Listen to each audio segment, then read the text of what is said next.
Have you ever wanted to dive deeper into the horror movies you love? Beyond the Blood is a horror podcast for fans who want more than just surface level screams. We do deep dives into the movies that shaped us, digging into director commentaries, behind the scenes stories, deleted scenes, and the special features that most people skip. Each episode is a love letter to the genre. We break down how these films were made, the creative risks that paid off or didn't, and the lasting impact they've had on the genre as a whole. From 70s slashers to modern nightmares, we celebrate the craft, chaos, and characters that keep us coming back. If you're the kind of fan who rewatches movies with the commentary on, or you simply grew up in the video store horror aisle, the Beyond the Blood podcast was made for you. New episodes every single week. Subscribe, and let's dig deep. Welcome to the Beyond the Blood podcast. We made this.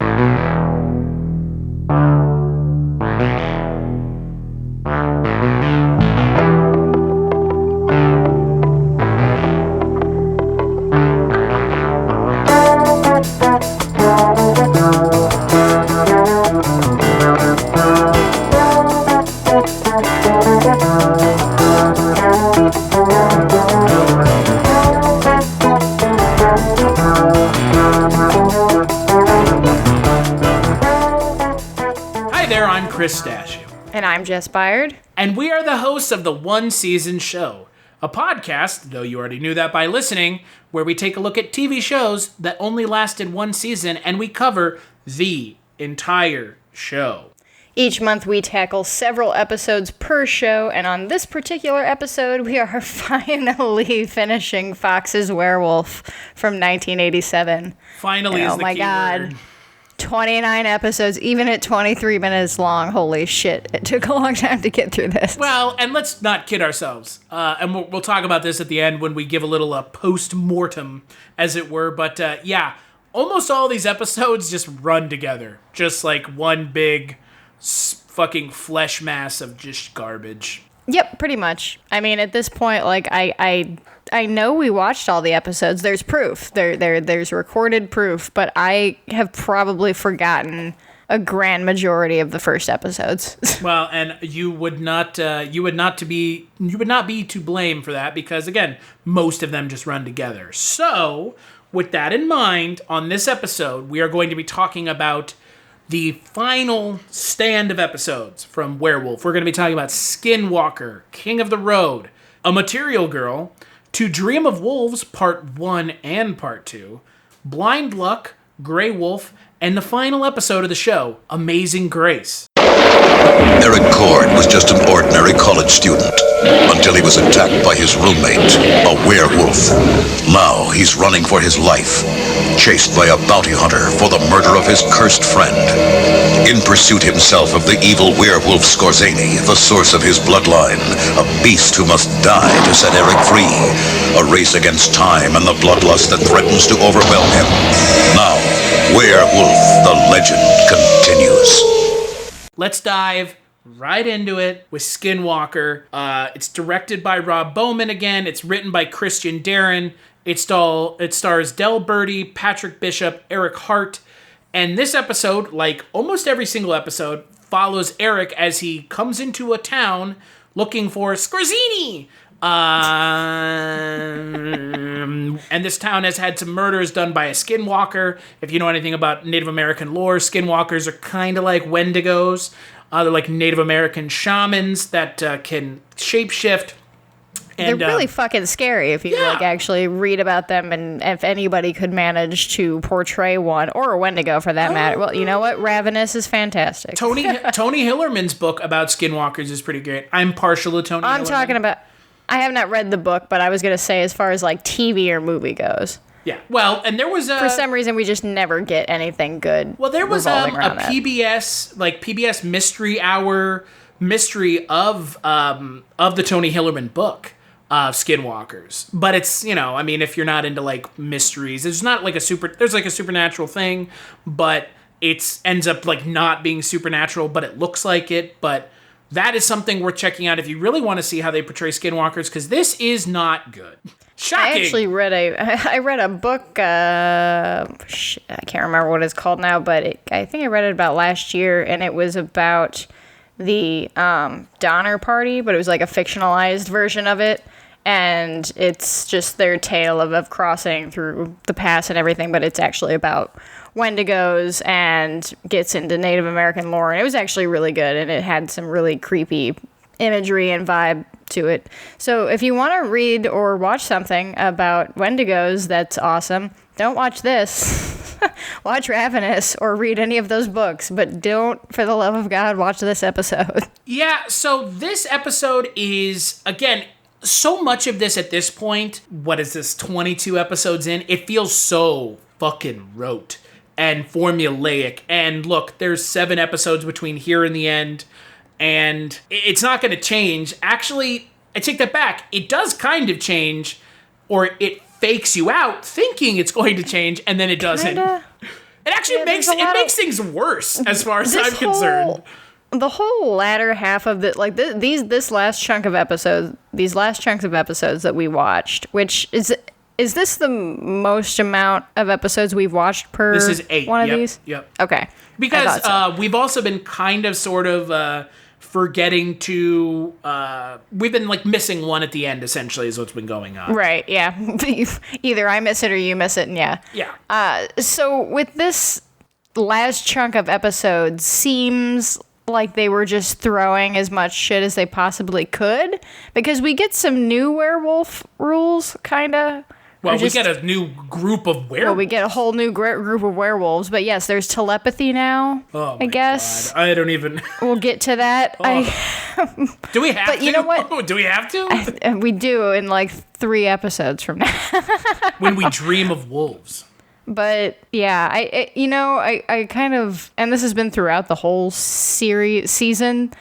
But doesn't it feel to you that they wanted to make a vampire show, but instead they made a werewolf show and kept some vampire rules? I mean, I think we had this conversation, if I remember correctly, if it wasn't on podcast, I mean, you and I chat regularly, I think we had to mention this at some point, either on podcast or just talking amongst ourselves, like, that's what this feels like. And it's like, oh, well, we don't want to do Dark Shadows, which was, by the way, massively fucking successful. I mean, Dark Shadows continues to be a massively successful soap opera that leaned into supernatural ideas. And why didn't you just emulate that? Why steer away from vampires? Like, you're going into werewolves, but like you said, I mean, it's clearly a vampire show with like a werewolf thing tacked on. Like, well, it's werewolves, we promise. Right, and I wonder if a lot of that is them wanting Eric Cord to just be able to travel from town to town and encounter people, and that's harder to do if he's, a creature of the night. Rules, yeah, sure. I mean, that makes sense. So, but to be fair, most of this show takes place at night. Yeah, that's true. It does. He just ends up, like, the only daytime stuff we really get is him, like, arriving in town and maybe a couple happenings. But you're right. Most of it takes place in either nighttime bar, nighttime alley, or nighttime rundown hotel / trailer / random apartment. Yeah, he is truly running around in the seediest parts of town. But, again, this episode, you have characters dying, and you have a secret werewolf character who gets revealed right at the end. Yeah. Right, great. Thanks for that. I don't know what to say anymore because there's just not anything exciting going on. It's just so goddamn formulaic that I don't know what to say. I mean, you have Don Shanks in this episode. Don Shanks, who, I know you know this, but Don Shanks played Michael Myers in the 5th Michael Myers film. Yep. And you've got him here, and what does he do? Fuck all of nothing. He just stands around and spouts exposition.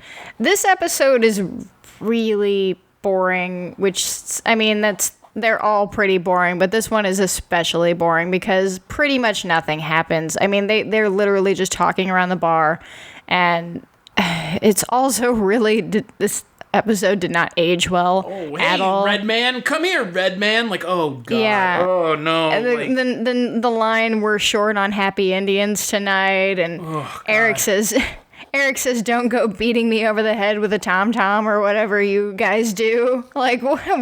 What are you talking about? He's the protagonist of the show, folks. But fuck your culture. And the thing is like, they don't even react. Like, it is literally, it's not like there's no underlying, like, people are treating the Native Americans bad. Hello and welcome to Tumbleweeds and TV Cowboys. My name is Hunter. In this podcast, I'll be joined by a different guest each week to discuss a classic Western movie or TV show. I've been a fan of classic Westerns for as long as I can remember, and in recent years, they've become very nostalgic for me. I love the aesthetic, the tropes, and I love seeing different filmmakers' takes on them. At their best, they're incredibly entertaining, rewatchable, and some of my all-time favorite movies are Westerns.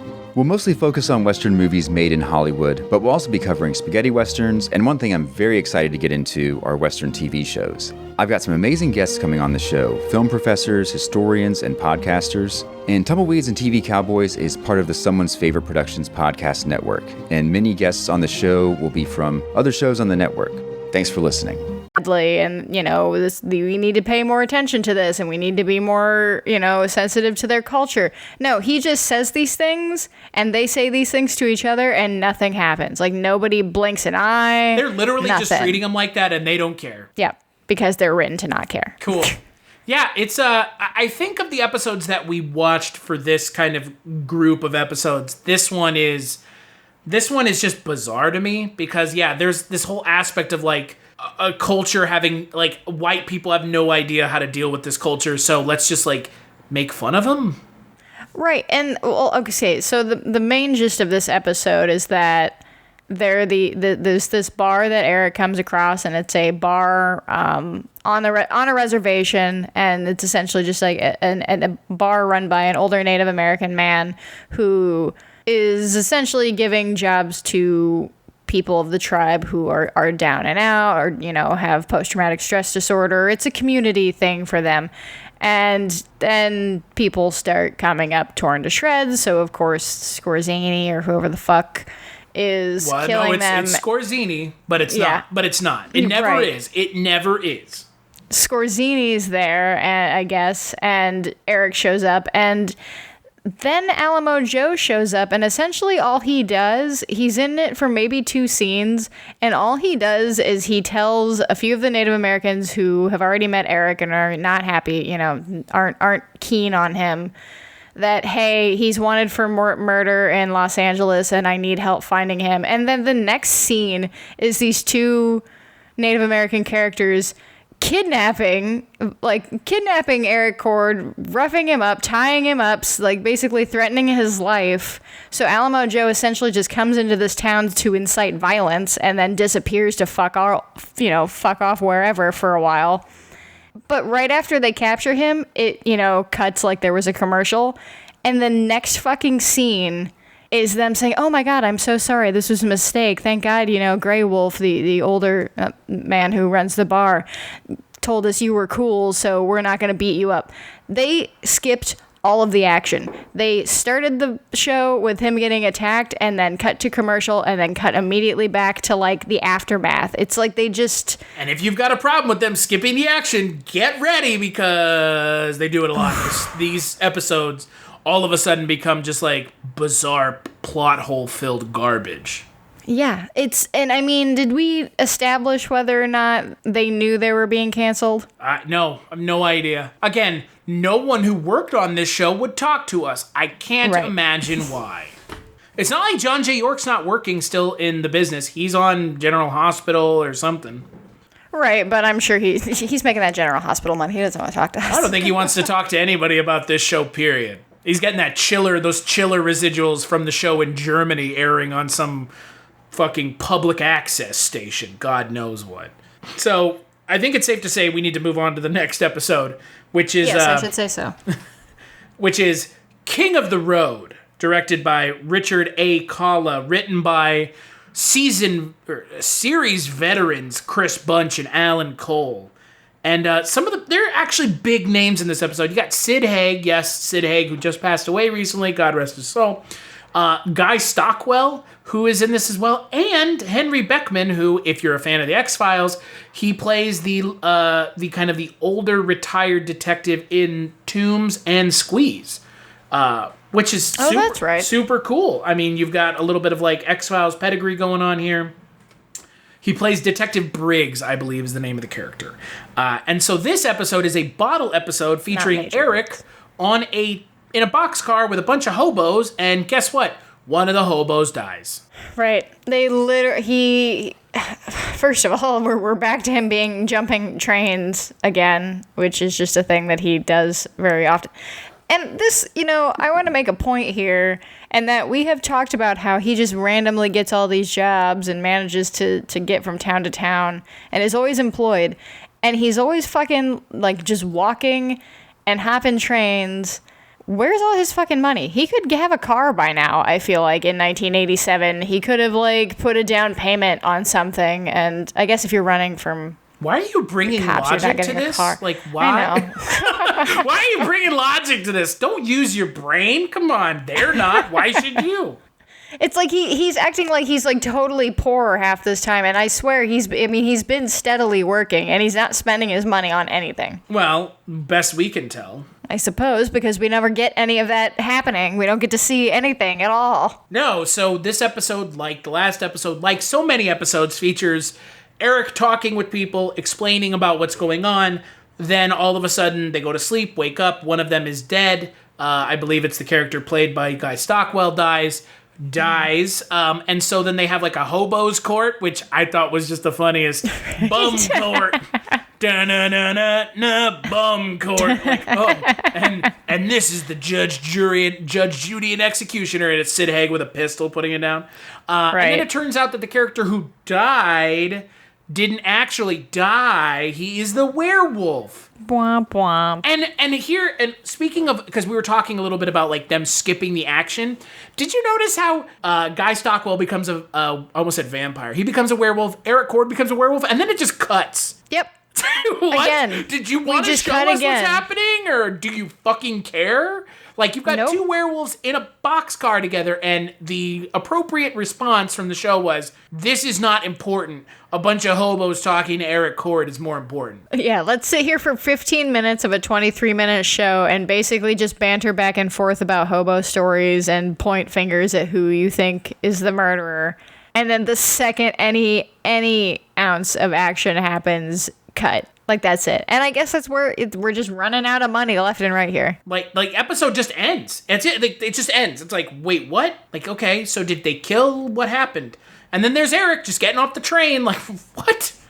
Right. It's did you murder that bum? Did everybody watch you have a werewolf fight? I think... Because I feel if two werewolves are fighting in a train car, a couple people are going to get killed, or that train car is going to get derailed. Either one. Well, and the thing also about all of this is like you mentioned, it does feel like the budget just ran out.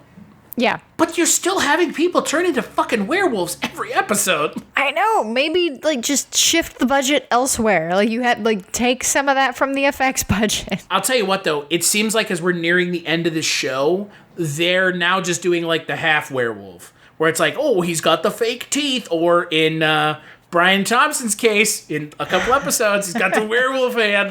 Oh my God. Yep. Werewolf hand. They get the werewolf eyes and werewolf teeth. There's a lot more. I do notice that there's more werewolf walking around doing stuff in these last few episodes, though. There's a few scenes in the next few episodes where the werewolf just literally kind of walks onto screen hey, what's up? Gonna knock some shit over now. Werewolf saunters on through, as it would be written in the script. Right. But yeah, this is, again, another bottle episode that, of all the bottle episodes we've seen, I think this is the worst one because it has no conclusion. It's just boring. Yeah, well, I mean, you've got Sid Haig kind of hamming it up. You've got but everybody's Henry in Beckman the dark. just jumps off the train. Later. It's just, I'm done with this. Bye.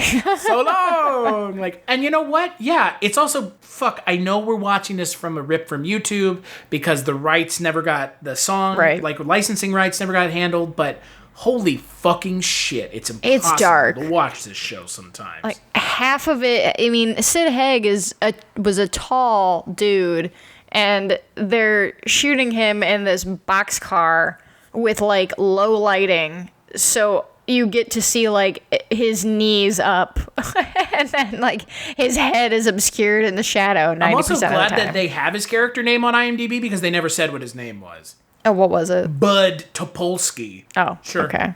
So I like that the person that who the fuck ever wrote this episode took the time to give them last names, but didn't take the time to write any action at all. well, Chris Bunch and Alan Cole have written a lion's share of the episodes that we've watched. So I think for like the 8 that we're talking about here, they wrote at least half of them. So cool. Speaking of Chris Bunch and Alan Cole, A Material Girl, the next episode is written by them, directed by James Darren, who's directed a fair amount of these episodes. It stars Lizanne Falk, Noah Blake, and an actual friend of mine. I don't know how much of friends we are, but we're friends on Facebook, Stuart Fratkin. I reached out to him and I got a, yes, I filmed this. So at least he responded. I mean, he didn't have to be fair. Yes, I filmed this. No, I don't want to talk about it. Well, he didn't say no. He just said, yes, I filmed it in Utah. I was like, okay, fair. I get it. But this episode finds Eric in a abandoned mall where he befriends a homeless girl. Yeah. Why the... Where he befriends a homeless girl who's totally not a vampire. Who's totally not the werewolf that he's looking for. She's not a mannequin either, which is what I thought it was going to go. My God, she's just Kim Cattrall. I mean, well, you know, we're going to hit all the 80s references in this. We're in a mall. It's called Material Girl. Eric actually says the line, Material Girl in a Material World. So we're just hitting all those boxes. But yeah, let's talk about the fact that this episode, after Eric Cord gets off the train in Hobo Court in the last episode, he is now just at this mall. And it literally just opens with him in this closed mall. No. It opens with Stuart Fratkin and his friend getting murdered. Oh, yeah. It has 2 random kids get killed for some reason. Homeless kids. Yeah, kids. They're like fucking 28 years old. Pretending to be teenagers. But, and then the next scene is Eric walking around this, you know, closed mall at night with a gun hunting Skorzeny in the mall, and we don't know why. We have no idea. We don't know where he got this lead. What even fucking town are they in? Is he in at this point? But hold on. Let's not forget, he runs out of silver bullets because he's just wantonly shooting everything that makes a noise.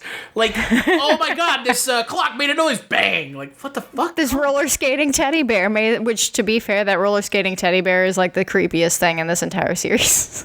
More so than the werewolves, for sure. So he makes a silver-tipped crossbow arrow that he uses to... Sure. Yeah, sure, because fuck us, who gives With the blowtorch he found in the mall. Yeah, but he has like a back and forth with this homeless girl played by Lizanne Falk, a homeless girl living in a mall in the 80s, by the way. Who's super fucking hot. Well, she's way too hot to be homeless living in a mall. Yeah, exactly. And which is why I thought she was going to be a mannequin. Let's also not forget... This is 1987. Malls were not deserted in 1987. In 2019, maybe, but 1987 is like the height of malls. Here's the thing. I had that too because I was watching that episode, and I turned to my husband and I'm like, I keep thinking that this is an abandoned mall, but I don't think it is. I think he's just in it at night. Like overnight when it's closed. Oh, okay. Yeah, we're just used to everything being abandoned. Exactly. Like I looked at him, I'm like, in 2019 vision, I keep thinking that this is an abandoned mall, but it's so not, because it's 1987. Yeah. This thing is packed to the gills with stuff still. I think it's just, they're just literally in there overnight.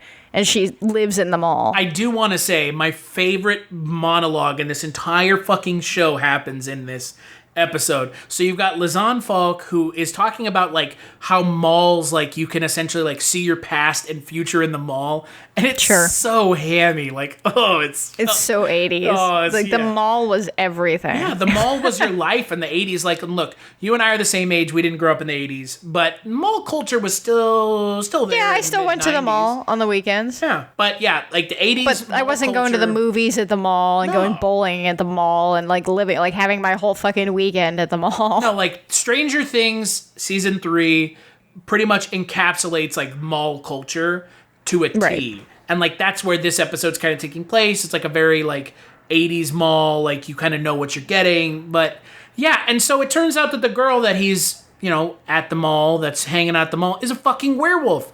Because of course she is, I guess. Like at this point, is everyone in the show I guess fucking werewolf? Yes, and are we werewolves? I don't know. Is that the curse that you watched me make it 29 episodes and you get to be a werewolf? I mean, I don't know. I don't know. We didn't hang out with you in Akron on a fucking full moon, though I guess to be fair, I didn't see your hand, so maybe you have the fucking and the full moon pentagram. doesn't matter. Yeah, that's true. They just don't give a shit about the rules. Because... Right, it's just whenever the pentagram decides to show up in your hand, which is evidently every time something bad is happening to somebody. So hold on a second. So before we get to the two-parter that essentially what I would say is the equivalent of X-Files Season 6 for this show, where it ends the main storyline, I'd like to point out something that you just mentioned that I hadn't thought about. So, making all the jokes about, fucking full moons aside, they chose to not follow that heavily ingrained in werewolf lore trope. Right. So why didn't they just do a vampire show and make it so he could be a daywalker? Like, why? I don't know. Why? I don't know. I'm not sure. Like, it just all of this Picking and show choosing, feels right? like it should be. Especially, I mean, Chuck Connors is a much more believable, like, the way they portray them anyway in this show. Because Brian Thompson is definitely, I could definitely buy him as a werewolf. Oh, but Brian the way Thompson is so fucking good in this show. Oh my god, he's the best fucking part of the last part of this series. But he ready. is dressed like a vampire, like the way he has his hair, the fucking 3-piece suit he's wearing, and the cane he has. He's a fucking vampire. But yeah, I don't know. Like, I don't know if like maybe. I'm sure it had to do with some kind of like bullshit like studio or network. What do we think people are gonna like? Do they like werewolves or do they like fucking vampires? I don't know. I don't know what the main like horror. So it was 1987. Lost Boys wasn't out yet. I can tell you with absolute Unless it certainty, was no coming, one like- likes werewolves. Like, I mean, I love werewolves. but you know what I mean. Like, you and I are not like mainstreamers. Like, that's not. We're hipsters. Like, let's not. I mean, people would rather watch vampire stuff. I think you're right. I think that's definitely vampires are dominated sexy, culture. like- Exactly. I mean, The werewolves aren't can sexy. be too if they do them right. like Jacob from Twilight. Taylor Lautner. Yeah, he looks like a llama. Wow. God He's damn. a llama face. He has like that, like, he's just like a dumb face. Which is fine, but like. Speaking of dumb, Speaking of dumb, two Werewolf things in this 1987. episode. Two things in this episode. When at the beginning of this episode, Eric is running around the toy store and whatever, having his child's play moment, chasing around, I guess, Skorzeny, whatever Shooting the fuck. toys. Shooting things. Shooting toys with It's precious almost like- silver bullets that I he know, doesn't right? have. Yo, dude, you've got these silver bullets. Stop just shooting at things. He hits the fucking cash register, and the cash register, like, the shot lingers on it, and it pops up with, like, the total is $6.66. And I was like, wow, that's dumb. That is so dumb. Get it? Devils. Yeah. And then to highlight the expert writing again, can I point out the line that the woman has, which is, I know a place where we can go up high. She's talking about drugs? As in the roof? She's talking about drugs? Like, it could be any I can number go of up things. high like you're a fucking 5-year-old. I know where we can go up high. God. Oh my god. Yeah, so he kills his little friend because she's a vampire. And they do like She's a werewolf. Oh, god damn it. She's a werewolf. God, I haven't done this at all up until this episode of the one season show, and I'm really glad. I'll tell you what, I wasn't surprised that she was a werewolf, but the transformation back was actually kind of good. It was. You know what? I overall in of these episodes 22 through 28 that we watched, this is probably my favorite. I think that it's like this contained episode. 22 through 29. Did you want to forget about the last one? Yes, To be exactly. fair- to be fair, the last one is like, Oh God. Yeah. well, God's gonna But sit this one we'll out. get there. But no, this one I think is it's the most. There's the most action in it. Like there's actually stuff happening more so than in the other episodes. I like when there's another. It's like the episode that we watched where he comes across the woman in the woods who helps him and is sort of like fairy like. Yeah. But But this episode's better than that one. That episode. It is. It's better than. It's better than that one, and I do think that a lot of this, like the set piece really helps. Having it in the mall helps. It's an interesting thing to look at. You're not just standing, we're not looking at an alley or a bar or a rundown or a boxcar. We're in a place that has more than one room. And I agree. I think that her transformation back into human after she dies was really like reminiscent of Universal Wolfman, of that kind of change where it's like layering of imagery. Do we have to talk about the next 2 episodes? Well, yeah, because they're like the canon episodes. they're the mythology. They're the mythos episodes. So we're just going to talk about the next 2 episodes kind of as a whole. So it's To Dream of Wolves, Part 1 and Part 2. So we'll just call it To Dream of Wolves. Mm-hmm. And so these 2 episodes are written by Chris Bunch and Alan Cole, once again, directed by James Darren. And these episodes effectively end a storyline that we've been following since the first episode of the show, which is, according to IMDb, and I love that these are like user-submitted synopsises, because if you go on the Werewolf IMDb page, and I implore you to go look, people have spelled Skorzeny 5 different ways. Sometimes, but this one is my favorite. So, and I kid you not, it's still sitting there like this. I'm looking at it right now.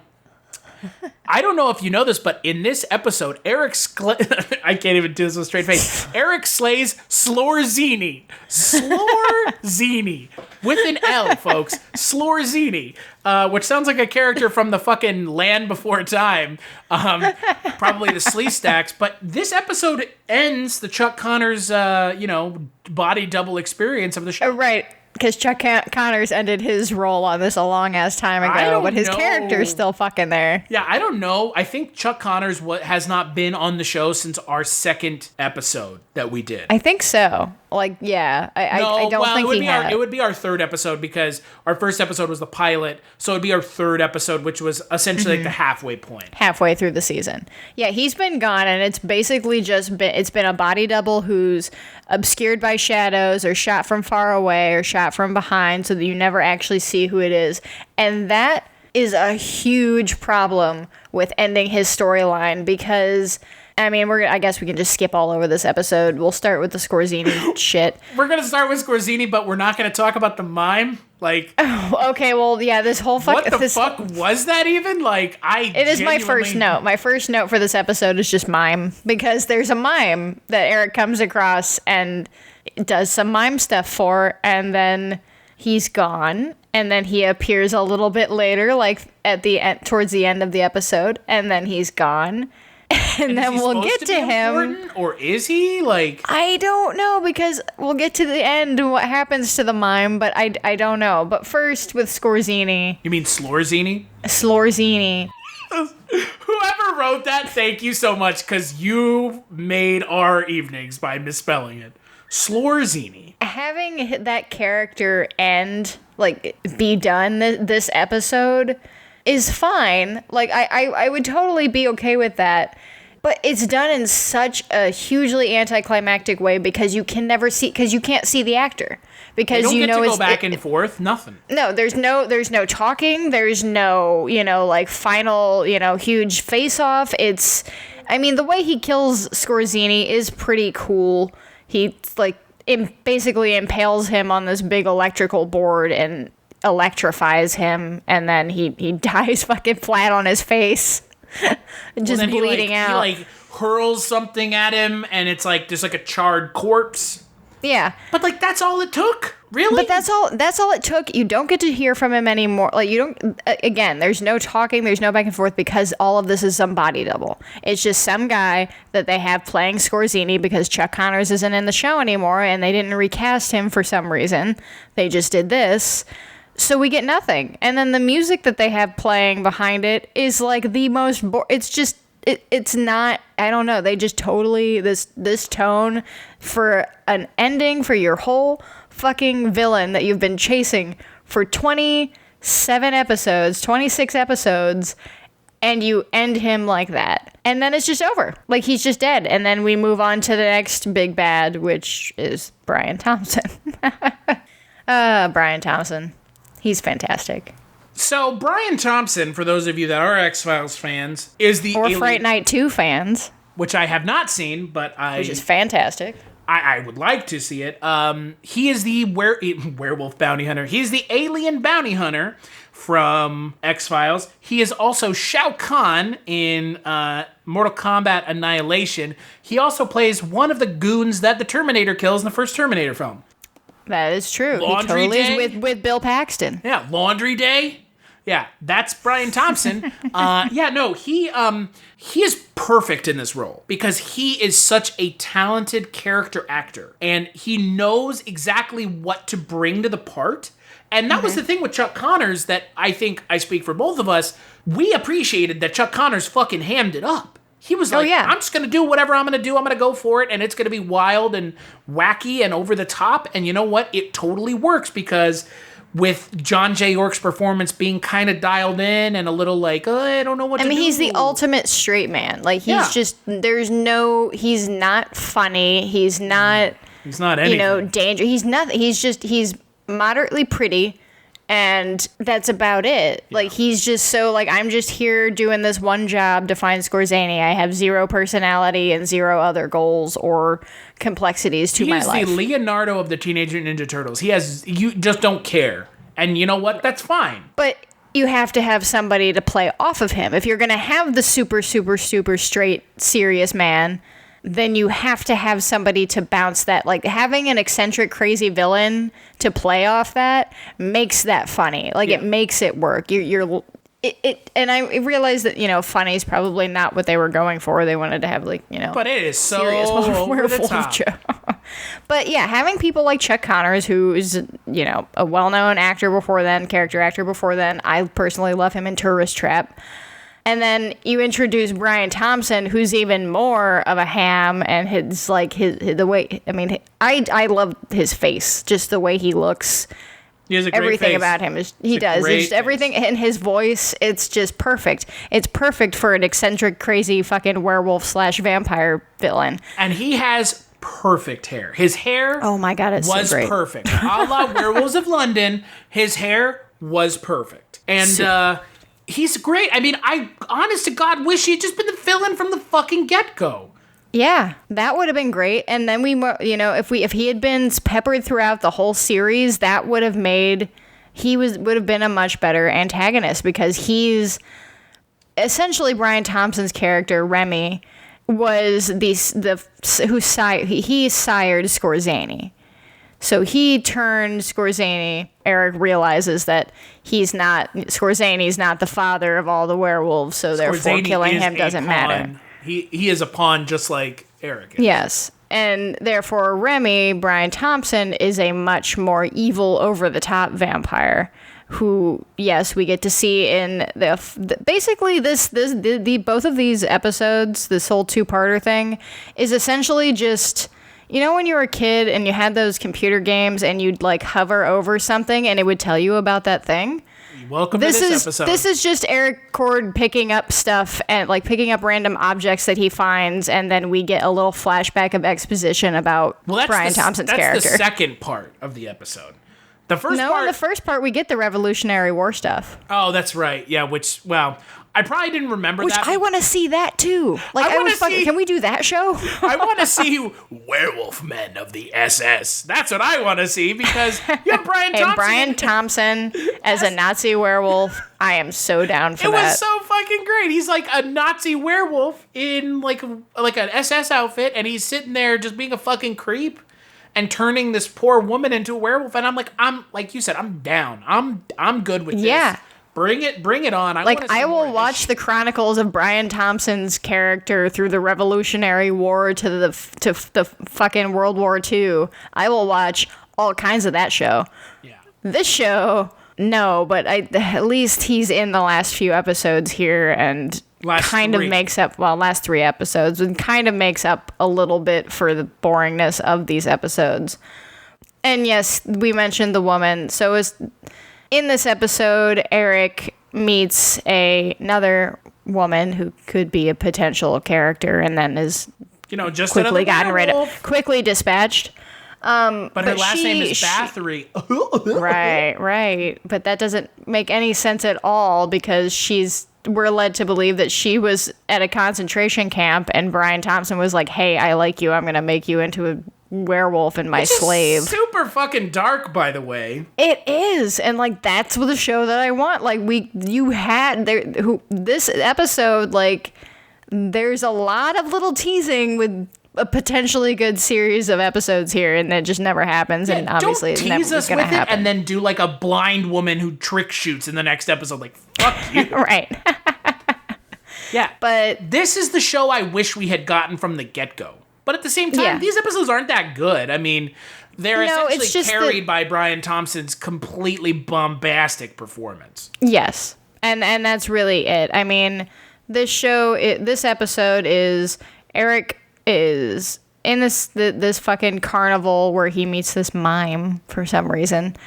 And we get a lot of random voiceover in this episode too. Like at the beginning of this episode, Eric is just walking around, and I think it's dialogue, like the back and forth between him and Chuck Connors in the first couple episodes, just playing over while Eric walks around the carnival, and it's weird and it's unnecessary. I guess it's reminding you, remember these things, and we're gonna come up to a conclusion here with Skorzeny. Remember all this stuff he said that doesn't matter at all.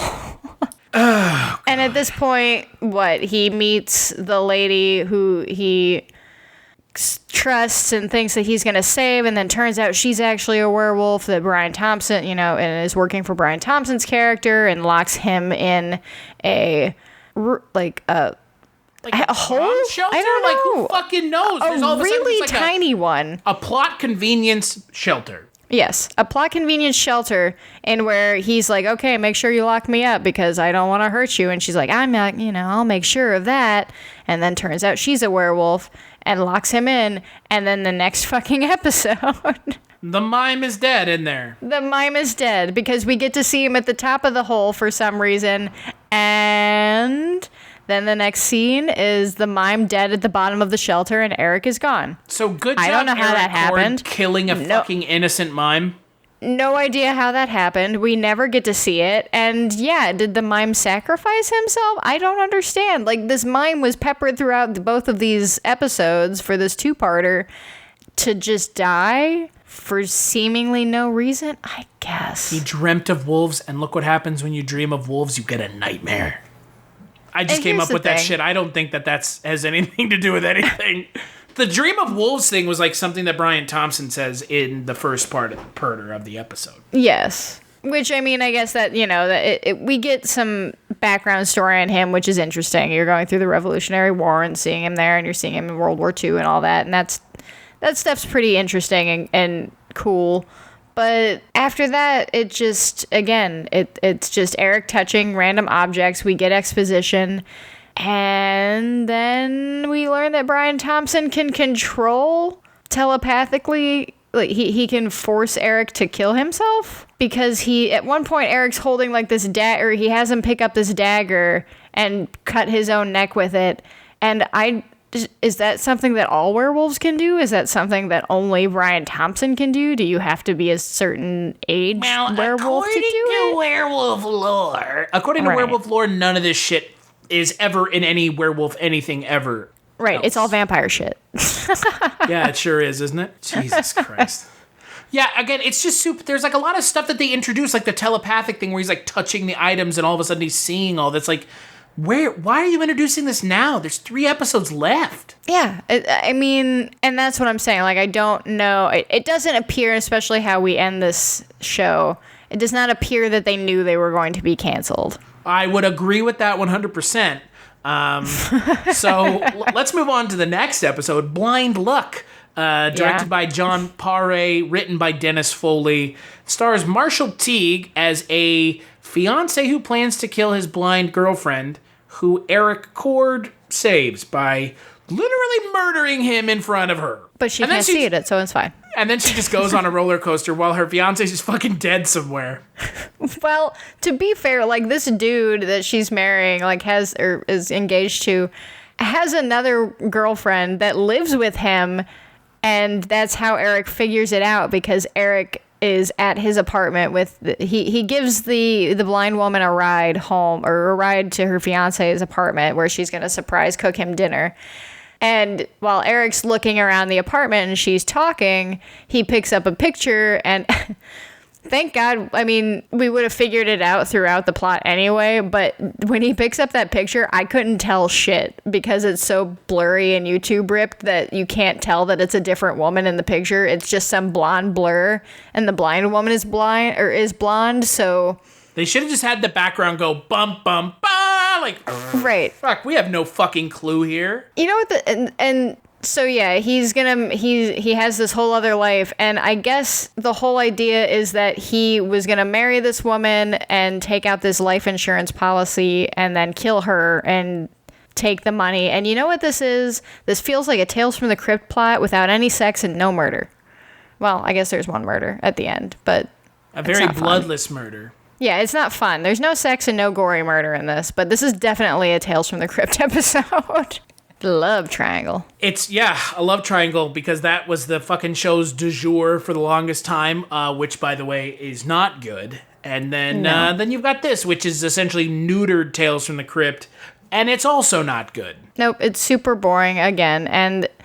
The woman who, the character of the blind woman, and I'm sorry that we keep calling her the blind woman. I honestly can't remember her name to save my life because this episode is just so nothing. Like, there's just nothing happening. I'm not sure it's the worst episode that we've watched, but it's up there. No, and it's just that her character is so gratingly naive and nice that of course she's being taken advantage of this, like this. And it's just, she feels very childlike, and I think that that's, again, just more fault and bad writing and not knowing how to write, like, characters that aren't dudes or, werewolves, I guess.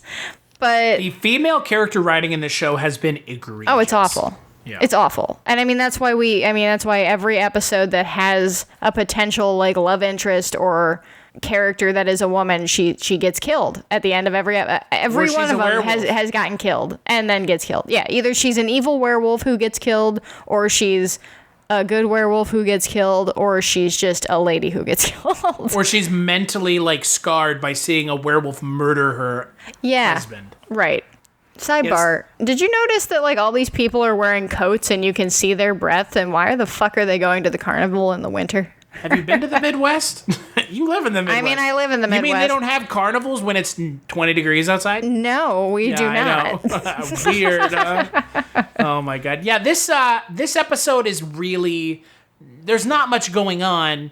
And again, it's like Eric is ingratiating himself to these people out of nowhere. It's like, you wouldn't just meet some fucking guy at the carnival and be like, okay, now you're like my friend. Like, no. Yeah, now I'm going to offer your fiance a ride home. And again, he's also just suddenly working at this carnival. Yeah. Like, he just rolled into town and got a job at the carnival, and now he's the friendly carny. It's like, no, you don't. That's not how that works. Yep, no, it's not. It really isn't. Oh, God. So, speaking of things that don't work, let's talk about the next episode, Grey Wolf, once again directed by James Darren, written by Norman Spinrad. It stars Larry Drake for, like, a second. William Morgan Shepherd, who, sweetest guy in the world, rest his soul. He passed away, I think, earlier this year. I had the pleasure of talking with him a couple years back because he plays Uncle Vincent in Elvira, Mistress of the Dark. All right. Yeah, and he's also the father of Mark Shepherd, who plays, I always forget his character's name on Supernatural, but he plays, like, he's a main character on the show. But I know who you're talking about, but I can't remember the name. I don't watch that show. I was gonna make a really crass joke, but I'm not going to. But you knew the joke I was gonna make because I made it like 5 times. Anytime we talk about Supernatural, the only thing I can think about is that one joke about the brothers fucking each other. Yep. But this episode finds Eric in a junkyard. In the junkyard from Street Trash. Which, it's a deep cut reference. And it's not a good movie. No, it is not. A couple good special effects scenes does not a good movie make. Nope. But yeah, Eric is in a junkyard. He teams up with a elderly homeless man who also, everyone say it along with me now, happens to be a werewolf. And they are going to go and kill Remy together. Because he was made by Remy, because he was effectively like a Renfield type character for Remy, where he made him his literal dog. Yeah, he made the human his dog. Because Larry Right. Drake's like, I saw a werewolf. My daddy said I saw a werewolf hunting with a man. Like, what the fuck is this show anymore? Right. Like, what is happening? And like we said, this is the second episode after we've killed Skorzeny. This is the penultimate episode of the show. Yeah, this is the penultimate episode. These are the things that we're following up the death of the major overarching villain, and we're just sliding right into this shit again. We're just boring. And it's almost like Eric's memory is wiped at the beginning of each episode, where he has like a vague idea of what he's still doing and what he's trying to get accomplished, but like all the season, all the memories of season past doesn't matter because he's affected by nothing. His character is affected by zero. By none of his actions matter. None of on his psyche, on his well-being, nothing. He is just totally the same person at the beginning of every fucking episode. There is zero development.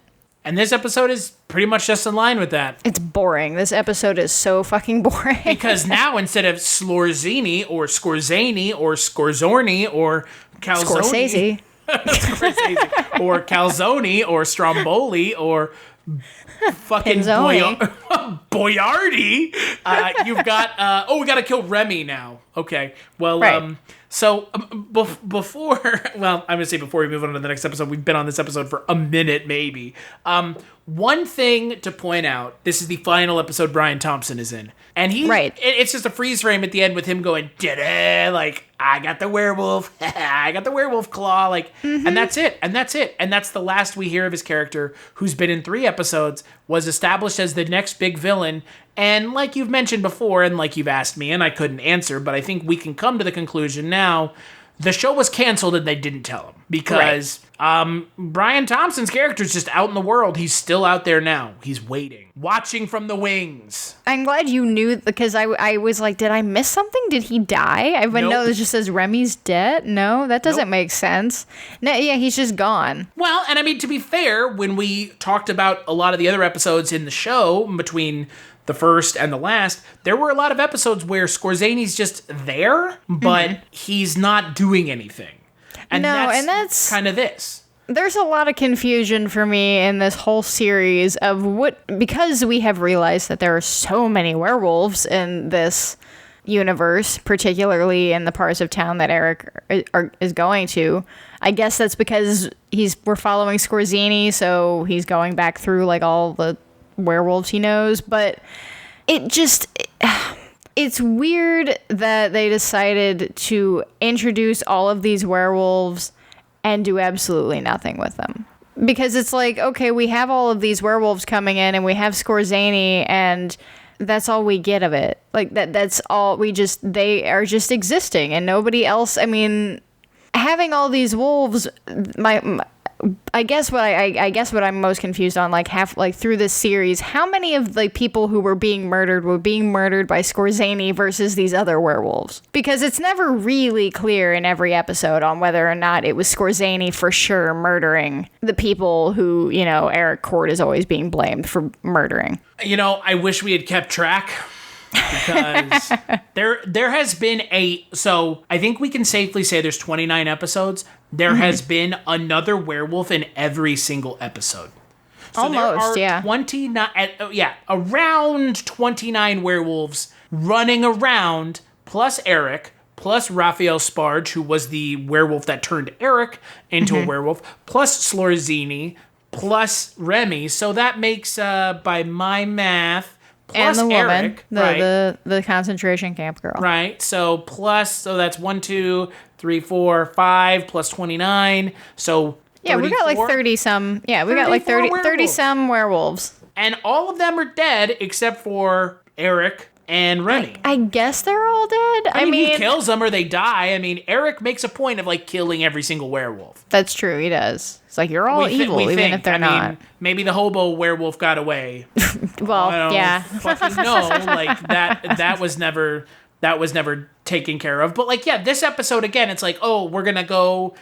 Morgan Shepherd and I are gonna go and kill Remy, and then Morgan Shepherd just goes, nah, I just want to eat people. I don't care. And so fuck them. And so Eric has to kill him. And that's it. And, okay, but why did you do... I don't...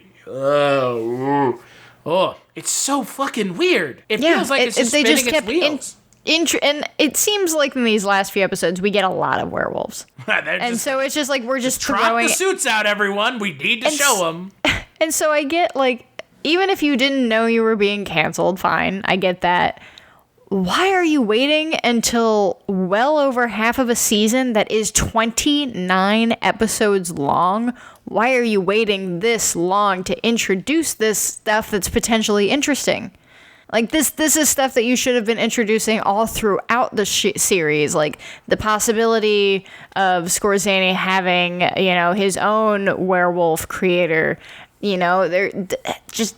the different packs that live in different, areas in different states that Eric is traveling to. I'm sure that there is some like werewolf, they make politics the point and of shit that happening in this episode, right? Because they're like, oh, by the way, which like line are you from?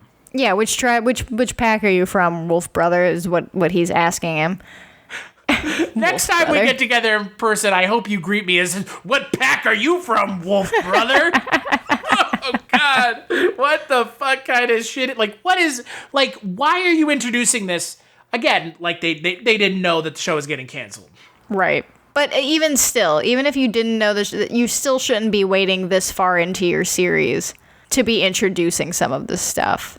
Like, you backloaded a whole bunch of shit, and you're assuming that everyone is going to stick with this show every week for 29 weeks. Well, you know what? The show got canceled, so they must not have. I sure did, right after this next episode. So, speaking of that, we are on the final episode of our first show that we've ever done on the one season show. So, round of applause. Werewolf applause for Amazing Grace, directed by Richard A. Kalla, written by Chris Bunch and Alan Cole. Cole Bunchy Cole, these two ding-dongs.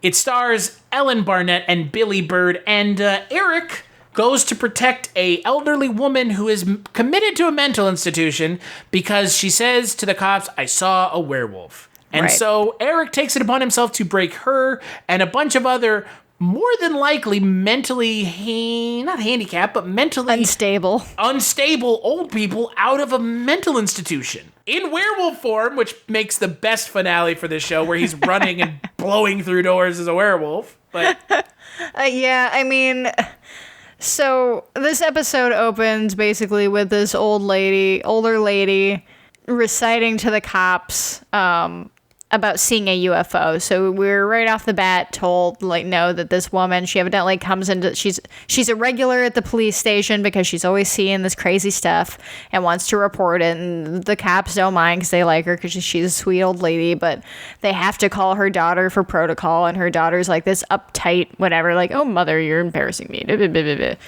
Stop being a child. And takes her away. But honestly, this lady reminded me of my Nana.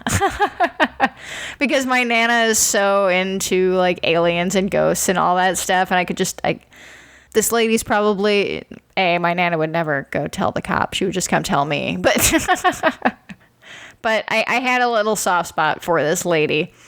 And honestly, she's a fun character. She gets personality. She's one of the few female characters that doesn't die. Right, because she's also just an older lady character too. Like she is strictly like, you're being treated like a child because you are an old person, and that's how we're going to write you. But she's feisty. I like her. You notice that there's 3 kinds of episodes. Now that the show is essentially over, there's 3 kinds of episodes that we've seen in the show. Mythos episodes, which were probably the worst ones. Oh, absolutely. Then you have the episode where there is another werewolf, and then you have this episode where it's Eric is helping out someone else, but there's no other werewolves.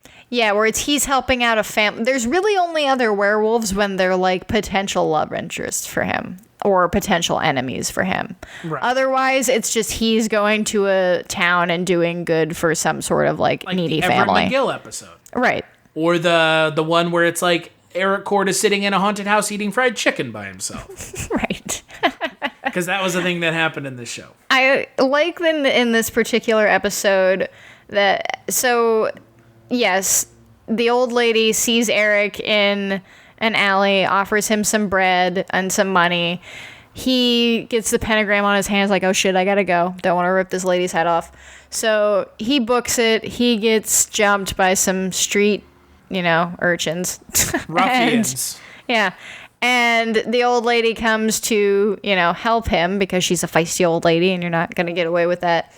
But he, of course, turns into a werewolf. He, obliterates these two guys and lets her go, of course. And then, she tells the cops she saw a werewolf and that's it for her daughter. They have her committed. And then Eric goes to try and talk to the daughter and sort of be like, hey, maybe don't, just throw your mom into this institution. And he's sitting there talking to her, and they're sitting in just these regular, dining room chairs, but there's no table between them, and they're having tea, and they're sitting weirdly, their knees are not that far apart, and she's commenting on him and saying, oh, you're much, more, basically, you're much more handsome than any of my mother's other, friends, I guess. And then she comments on his shoes being shitty, and he says, oh, yeah, my other shoes are being fixed. What? What does that mean? Did you fucking take him to the cobbler? What? I have no fucking clue what's going on.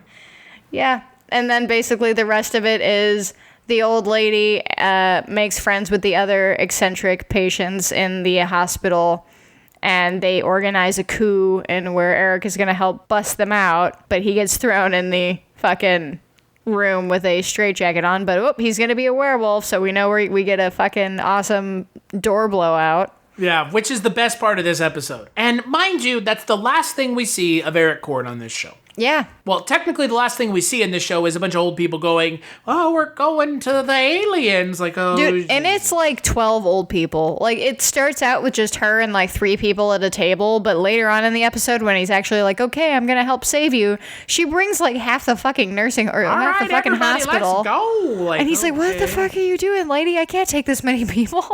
But they do. And that is how our time with Werewolf 1987 ends, with a bunch of old people going to Montana and Eric Cord not even in the finale of his own show. Nope. Where is he? I don't know. Somewhere. Who's locked in that? And they lock the doctor and the staff in a mental institute. Okay. Right. Yep. That's it. That's all we get. The last episode is just... Put that shit on his shirt. Yep. That's it. Eric Cord frees some old people from an asylum, essentially. And that's it. That's 3 episodes after Skorzeny is dead. That's 1 episode after we see Brian Thompson. And that's it. Just totally done. Shocking. Fucking shocking. If they had ended it after the second part of To Dream of Wolves, I'm not saying that would have made the show better or good, but it would have it would make more sense than continuing on with these 3 last episodes. You could just stop watching it after that. If they didn't know they were getting canceled, it wouldn't have mattered, right? But I need to know, okay, so even if they didn't know they were getting canceled, did they intentionally write a 29 episode season? Or were there supposed to be more? I need to know more about I can't find any info about this show.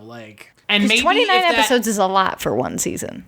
And maybe if that Scream Factory version of the show ever comes out, there'll be commentary or something. But I mean, yeah, it's a little, I mean, we're going to cover a lot of shows on this podcast as long as you and I are, wanting to continue to do the show together. And we're going to talk about shows where we know why they were canceled. But I did not find any information in all the research I did. And if you point me in the direction of it, if you want to hit me up on Twitter or send me an email, please point me in the direction of this, because I would love to know why it got canceled, but I couldn't find anything. Other than the reason that other than money, but I'm just it's more so just the structure I'm confused by, because if it was did it get...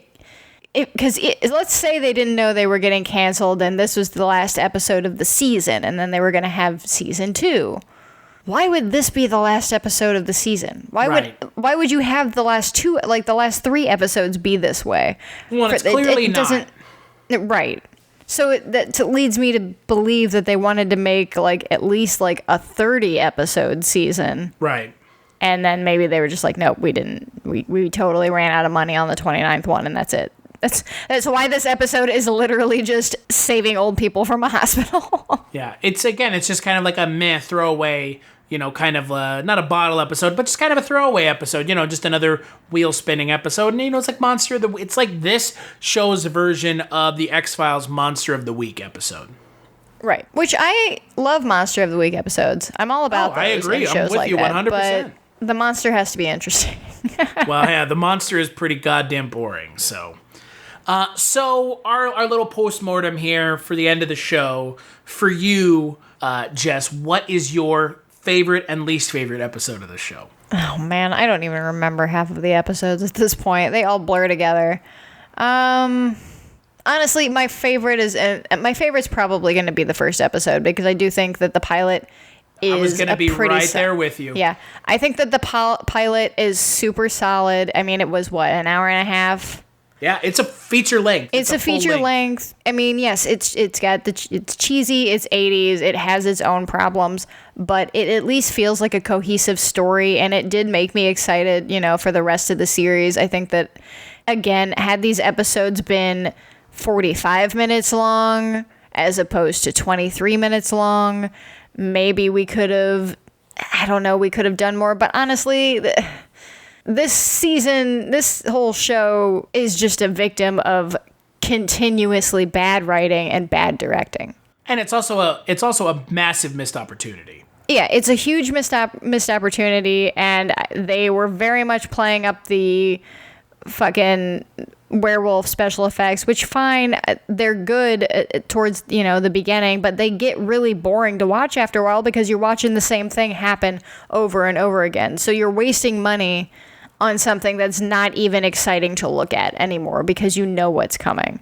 Right. When you first saw it in the pilot and everything, I was really impressed for a show in 1987 to shell out that kind of budget and do all that. But having it continue for the next 28 episodes in a shorter time frame with far less interesting characters, no, I'm good. Least favorite episode? I don't know. Well, I can tell you my favorite is the pilot. I'm with you 100%. You get to see exactly what this show could have been if it was given time to breathe. If the plot and the characters were actually given some time to be fully fleshed out. Right. Like you said, I mean, I agree with you 100%. Everything you said, I agree with 100%. What's your least favorite episode? My least favorite episode, Nightmare at the Brain Hotel. I still have no idea what happened in that episode. That's fair. I could also go with that one just being a pure technical failure. It just in every way. It's incomprehensible. A World of Difference is also pretty fucking bad. A World of Difference is really bad, but it's the first two-parter that has that whole Alamo Joe thing. Oh, and that's the thing. We never see Alamo Joe Rogan again. No, he's in the episode. He's in the final Brian Thompson episode because right. He's the one who calls Brian Thompson and goes, "I'm gonna find him," and then he goes, "Okay, werewolf hand." Like, okay, right, and that's it, and that we just never. And Alamo Joe's whole fucking thing doesn't make any goddamn sense because halfway through in the World of Difference, he was aware of what was going on, and then after that, it's just he's back to the same old. Nope, gotta kill this Eric guy. Like. Yeah. It's just, God, yeah. Nightmare at the Brain Hotel, I think, for me is the worst, but yeah, A World of Difference is pretty close.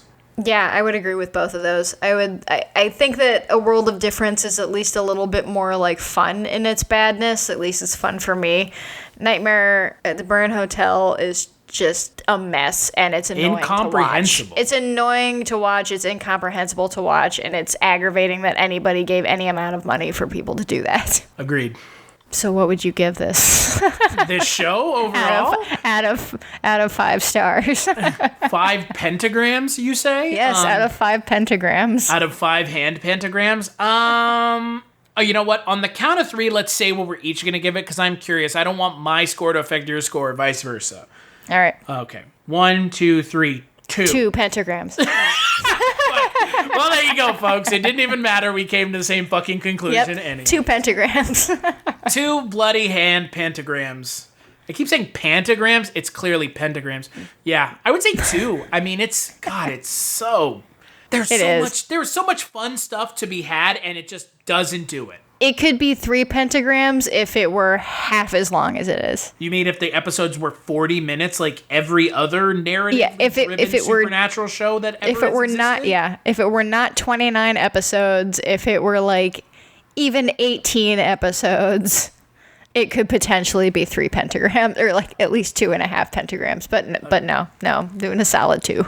Solid 2. What are we doing next, Chris? I know we have our next season all lined up. So the next show we're going to be talking about, significantly shorter, not only in the amount of episodes that were aired, only 3 episodes of the 13 episodes were aired, but it is also a show that is very near and dear to my heart. We kind of determined that, not that this matters, but you had initially picked Werewolf. And so... did. I'm sorry. No, don't apologize. I wanted to watch it too. I mean, Mike White and I had actually talked about doing a show on Werewolf, so don't have to do that. Boom. Yeah. But we're going to be talking about a show that is very near and dear to my heart. It also happens to be based off of an Anthony Bourdain book of the same name, a book that I have read countless times. I love the shit out of the book. We're going to be talking about the Bradley Cooper, yes, that Bradley Cooper, leading man Bradley Cooper, director, Oscar-nominated Bradley Cooper. We're going to be talking about a little show that he helmed called Kitchen Confidential. 3 episodes, mind you. 3 episodes of the show aired back in 2006, and it was preempted by, shockingly, MLB playoffs. So that's fun. But yeah, it wasn't 2006, it was 2005. But 3 episodes aired, and then it was put on hiatus. And the rest of the show's episodes were released on DVD, much to the surprise of people who were even involved with the show. And I'll tell a story about that on the next episode, because I have a pretty funny story about when I talked to Matt Winston, Stan Winston's son, who is in one of the episodes, and I told him about it, and there was a whole back and forth about the show. But we're going to be talking about that, Kitchen Confidential. It's only 13 episodes, so I think we're maybe going to do, 3 episodes? Sounds about right. 4? Yeah. 3 or 4 episodes an episode? Yeah. An episode. So until then, where can people find you, Jess? You can find me on Twitter at WriterJessByard. That's WRITER, writer. And when I'm not doing this podcast, I'm occasionally on your podcast, The Culture Cast. The last episode we did was also werewolf related. We talked about ginger snaps. But that was in October, and so we got a whole brand new month coming up. And then also have been doing our tangentially related to your Tales from the Crypt podcast, some offshoot for the new Creep Show. Yeah, that's a show that exists with werewolves. Yeah, there's a lot of werewolves in my life, including I think I've talked about this on the show before, but every Monday I do a tabletop gaming with my friends, and we have been on a werewolf campaign, so my life has just been full of werewolf this season. But probably to a better successful degree than Oh yeah, our werewolf show. campaign is so much more badass than the show. You should make a character in there called Eric Cord and then just murder him. I could probably totally do that. Put him out of his fucking misery immediately. Oh, hey, God. wait a minute. Yeah, no! Oh, God. Yep. But that's where I am. Where are you, Chris? Well, like you mentioned, I do a little podcast called The Culture Cast. I also do the Kolchak tapes with Mike White. We are nearing the end of that show. However, it is going to be transmorgified into a Barney Miller podcast. So if that's something you're interested in, keep an eye on kolchaktapes.com for more information about that. I also do, that's it. I do a little podcast called Dreams for Sale, where we talk about Twilight Zone 1985, the first reboot of the show, now that we are on reboot number 4 of the show. As for this show, head on over to oneseasonshow.com, where you can find the rest of our episodes, including the first episode where we talked about the pilot that we apparently liked so much that it was the best episode of this show. It was the last good episode we watched. Yeah, right. 28 episodes ago. And you can find us on all podcatchers, both iOS and Android, as well as on Spotify and Google. Follow me on Twitter at casualty_Chris. Follow the podcast on Twitter at One Season Show. And as always, big thanks to Curtain Peepers for Who's Lovin' Me, the music for the One Season Show.